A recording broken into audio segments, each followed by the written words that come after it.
এরপর রব্বুল আলামিন আমাদের বিবেকটাকে নাড়া দিয়ে আখিরাতের কথা স্মরণ করিয়ে দিয়ে বললেন, কুল্লু মান আলাইহা ফান ওয়া ইয়াবকা ওয়াজহু রাব্বিকা যুল জালালি ওয়াল ইকরাম। পড়েন, কুল্লু মান আলাইহা ফান ওয়া ইয়াবকা ওয়াজহু রাব্বিকা যুল জালালি ওয়াল ইকরাম ফাবিআইয়ি আলাই রাব্বিকুমা তুকাযযিবান। পড়েন সুবহানাল্লাহ।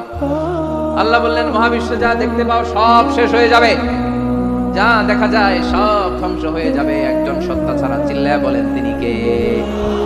আমরা চিরকাল থাকার জন্য পৃথিবীতে আসছি না? কে কে আজীবন বাঁচবেন? হাত তোলেন তো। বাঁচবো কেউ? আমরা কেউ বাঁচবে? বেঁচে থাকবে একজন সত্তা, তিনি কে? তিনি অব্যয়, তিনি অক্ষয়, তার লয় নাই, তার কোনো ক্ষয় নাই, তিনি সদা জাগ্রত, সদা সজাগ, তিনি হচ্ছেন আল্লাহ রাব্বুল ইজ্জত। চিল্লায় কোন ঠিক কিনা? সবাই বলে যাবো আমরা, সবাই, কেউ থাকবে। এই পৃথিবী থাকার জায়গা নয়।